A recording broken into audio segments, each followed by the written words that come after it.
Class 6 English homework. So all of you check your answers. Question number E, page 8.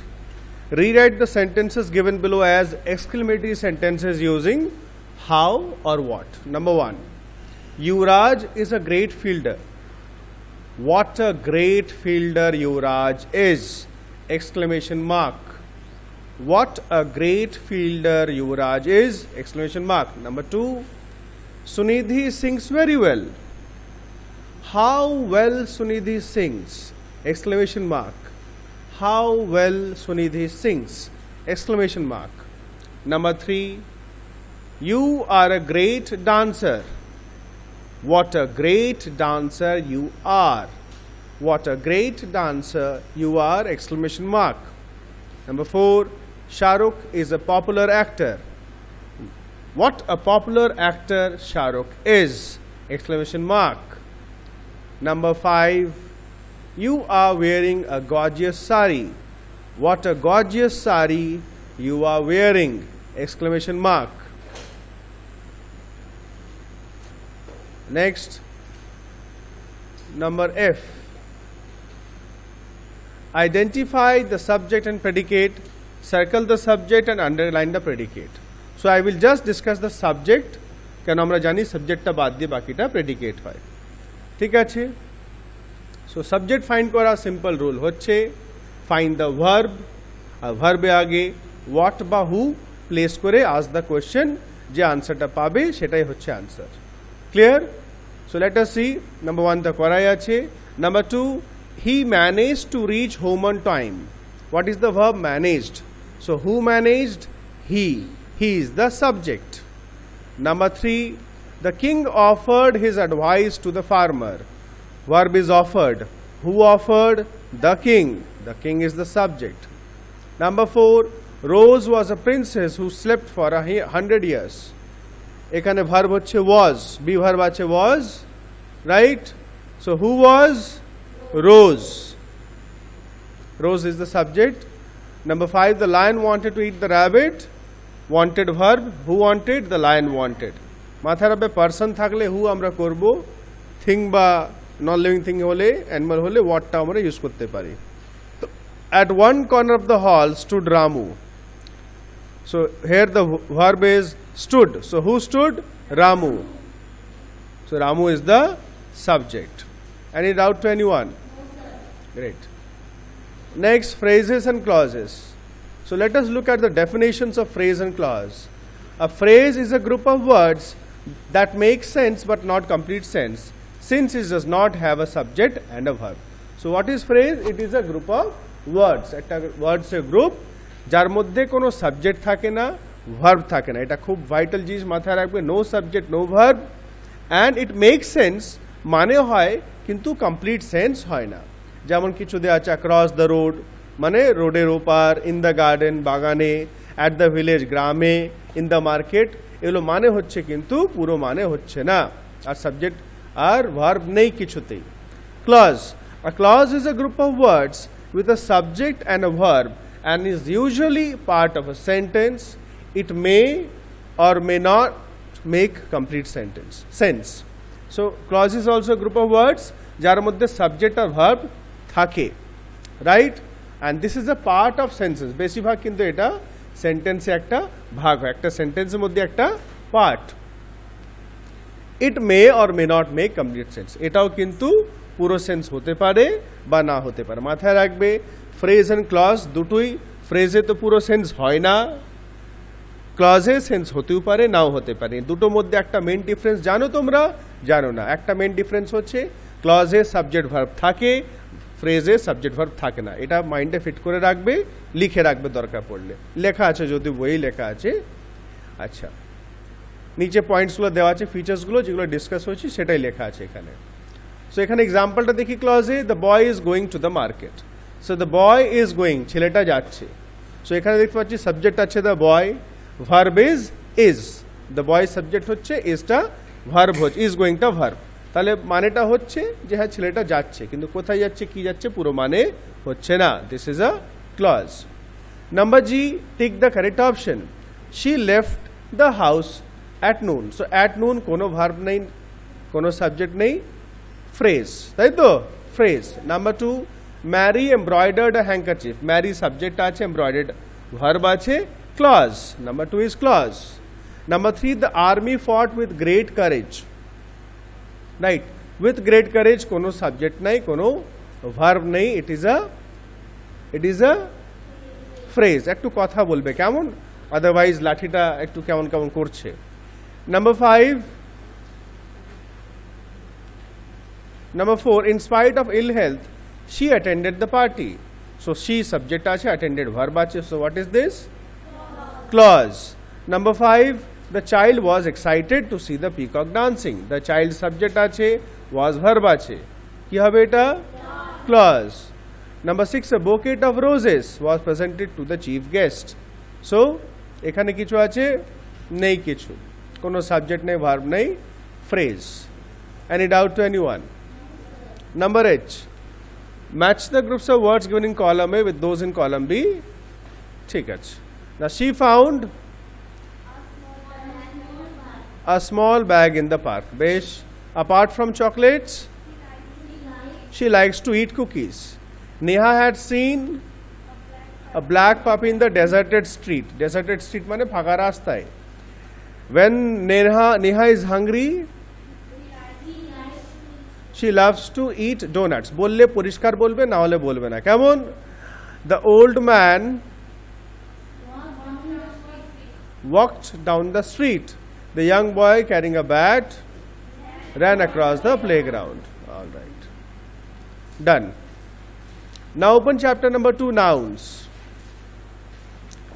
So what is a noun? এটা ছোট class থেকে পড়ছো তোমরা। A noun is a naming word that is used to name living beings, places, things, ideas and feelings, right? So আমরা ছোট ক্লাসে বলছি noun is a name of a person, place, thing or animal. তার সঙ্গে যেটা আমরা একটা বলছি ideas and feelings, এগুলো হচ্ছে কি noun? What type of noun কেউ বলতে পারবে? পড়েছো, ক্লাস 5 এ পড়েছো, ভুলে গেছো। abstract noun, yes, right, abstract noun বলা ওদেরকে। যেমন এখানে big example দেওয়া আছে, big example, his honesty impresses everybody. honesty মানে সচ্চাই বা সততা, এটা একটা গুণ, কোয়ালিটি, কিন্তু আমরা এটা টাচ করতে পারবো না বা ফিল করতে পারবো না, but it is a noun, abstract noun. So number 8, identify the naming words. Henry is a prince of Great Britain. Henry হচ্ছে, প্রিন্স হচ্ছে, গ্রেট ব্রিটেন হচ্ছে, তাই তো। Number 2, John swims better than Smith. John হচ্ছে, Smith, 2 naming words are there. Number 3, Mary Kom is a boxer. Mary Kom আর boxer, এখানে কিছু বলে নাই কিন্তু proper noun, common noun, so যা নাউন বোঝাই সব মার্ক করবে। Physics is my favourite subject, কি হবে? ফিজিক্স আর subject. Shanu planted a seed, কি হবে? Shanu seed, okay. Next kinds of nouns আমরা টেবিলটা দেখতে পাচ্ছি, common noun, proper noun, collective nouns, material nouns, abstract nouns. So first আমাদের চলে আসছে common nouns. Nouns that name persons, places or objects of the same kind are common nouns. মানে এটা কোনো স্পেশাল নাম নয়। পারসন মানে বয়, গার্ল, মাদার, ফাদার, যে কেউ হতে পারে, সিস্টার, ঠিক আছে। সিমিলারলি প্লেস, হসপিটাল, স্কুল, যে কোনো হতে পারে, হ্যাঁ। অ্যান্ড কমন নাউন্স কি হয়? A common noun is a word that does not refer to any particular person, place or thing. কোনো নির্দিষ্ট, কোই স্পেশাল বস্তু, ব্যক্তি বা স্থানের নাম নয়। It gives a common name to a person, place, animal or thing of the same class or kind. যেমনি ডগ, ডগ মানে যে কোনো ডগ হতে পারে, ক্যাট মানে যে কোনো হতে পারে, রাইট। ওয়ার্ডস লাইক বুক, পেন, পেন্সিল, বয়, রিভার, মাউন্টেন, টাউন, ভিলেজ আর কমন নাউন্স। এগুলো কিছু কমন নাউন্স এক্সাম্পল দেওয়া আছে। প্রপার নাউন্স, এটা আমরা ছোট ক্লাস থেকে পড়ি। Proper nouns are also called special names. এটাকে মাথায় রাখবে, এটা স্পেশাল নেমস বলা হয়, রাইট। আর এটা কোনো স্পেসিফিক মানে ফিক্স, নির্দিষ্ট কোনো প্লেস, থিং বা পিপল বা অর্গানাইজেশন মানে সংস্থার নাম হয়। যেমন স্কুল বললাম, কমন নাউন। যদি বলি button model school, proper noun. আর একটা হচ্ছে প্রপার নাউন্স আর always begin with capital letters. এটা খুব ইম্পর্টেন্ট পয়েন্ট, মাথায় রাখবে। Number B, circle the proper nouns and underline the common nouns. So number 1, Rajiv, Priyanka, these are proper nouns. Brother, sister are common nouns. The capital of Nepal is Kathmandu. Capital is common noun. Nepal, Kathmandu, proper noun. Number 3, Othello. Othello is proper noun. William Shakespeare also proper noun, দুটো proper noun আছে। Teachers and students, teachers students দুটোই হচ্ছে কি common noun, ঠিক আছে, common noun. যদিও টিচার্সটা capital, first letter তো ক্যাপিটাল হবেই, but it is not a proper noun. The poem, poem common noun. Ode to Autumn proper noun. John Keats proper noun. Happy Feet proper noun. Movie common noun, movie মানে cinema, cinema যে কেউ হতে পারে, এবার যদি শুধু সিনেমার নাম বলি তখন ওটা প্রপার নাউন হয়ে যাবে। Number 7 mother common noun. Rituj proper noun. আর ওয়াশিং মেশিন হয়ে যাবে একটা কমন নাউন, ঠিক আছে। এই ওয়াশিং মেশিন যদি কোম্পানি নাম দিই স্যামসাং এলজি, তখন এটা প্রপার নাউন হয়ে যাবে। নেক্সট কালেকটিভ নাউন্স, এটাও তোরা পড়েছি।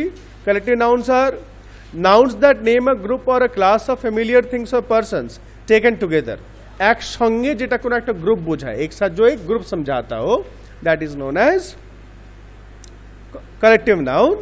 হ্যাঁ, গোটা বোঝায়, যেমন army, herd, fleet, bunch, pack, আরও নিচে অনেকগুলো দেওয়া আছে, right. You must go through this, এগুলো যে এক্সাম্পলগুলো দেওয়া আছে এগুলো পড়ে নেবে ভালো করে। আচ্ছা, ম্যাচিং দেওয়া আছে, ম্যাচিংটা তোরা করবি। নাম্বার আমি পরে পরে এগিয়ে যাচ্ছি, যেগুলো আমি বলছি না এগুলো এক্সারসাইজগুলো তোরা করবি। Next material nouns. Material nouns হচ্ছে names, nouns that name materials or substances, মানে কোনো বস্তু, कोई चीज, things that we can see and touch or are ingredients for making things are called material nouns। ingredients মানে যেটা দিয়ে কোনো জিনিস তৈরি, যেমন গ্লাস, কাঁচ, কাঁচ দিয়ে অনেক কিছু তৈরি হয়, wood, কাঠ দিয়ে অনেক কিছু তৈরি হয়। Gold, steel, coal, copper, iron, wood, clay, cement, these all are ingredients, যেটা দিয়ে অনেক কিছু তৈরি হয়। এগুলো হচ্ছে material noun।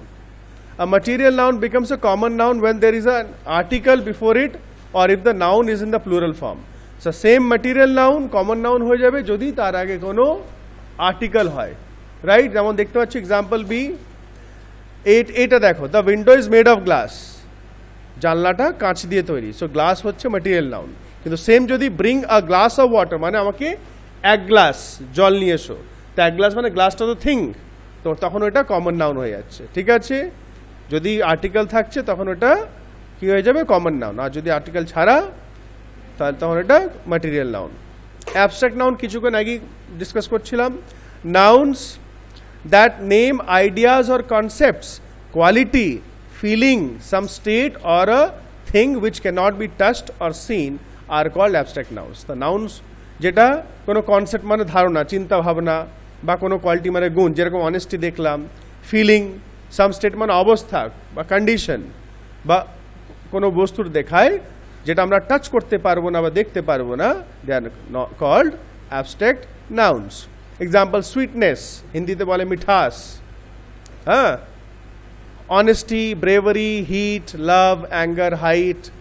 One can see an angry person or think of honesty, but can neither touch or see anger or honesty। হয়তো দেখতে পার যে মানুষটা রেগে আছে, কিন্তু রাগ জিনিসটা তোমরা দেখতে পারবে না। আমরা জানি যে মানুষটা অনেস্ট, সৎ, কিন্তু অনেস্টিটা আমরা দেখতে পারবো না, ঠিক আছে। একটু ভ্যালু করাটা দেখবো। When we add ry to the word brave, it becomes an abstract noun, bravery, ঠিক আছে। Number D, fill in the blanks with the words given in the box and tick the correct kinds of nouns, ঠিক আছে। ওপর থেকে box থেকে fill up করবে, and what type of noun সেটা side থেকে টিক করতে হবে। আচ্ছা দাঁড়াও, তারপরে কি আছে, নেক্সট হচ্ছে ফরমেশন অফ অ্যাবস্ট্রাক্ট নাউন্স, এটা তোমরা নিজে দেখে করবে। এক্সাম্পল দেওয়া আছে কিভাবে অ্যাবস্ট্রাক্ট নাউন তৈরি হচ্ছে, কিভাবে হচ্ছে, আর ওয়াই অ্যাড করে, NESS অ্যাড করে love, lonely, loneliness, ship add করে ফ্রেন্ড, ফ্রেন্ডশিপ, হ্যাঁ, TH হিল থেকে হেলথ, গ্রেট থেকে গ্রেটনেস, ইকুয়াল থেকে ইকুয়ালিটি। সো ডিফারেন্ট, এগুলো বলা হয় সাফিক্স, সামনের দিকে যে অ্যাডটা করি they are known as suffix. Suffix add করলে আমরা অ্যাডজেক্টিভ থেকে আমরা অ্যাবস্ট্রাক্ট নাউন বানাতে পারি। কিছু কিছু নিচে দেওয়া আছে, এগুলো দেখবে, ইটা করবে। Countable, uncountable, very easy. Countable মানে যেটা আমরা গুনতে পারবো, আনকাউন্টেবল যেটা আমরা গুনতে পারবো না। এক্সাম্পলস দেওয়া আছে, এফটাও ঠিক করতে হবে। কারো বুকে করা আছে কি করা নেই? কার করা আছে? গুড, তাহলে সবাইকে করতে হবে, খাতায় করতে হবে, কেমন? All right.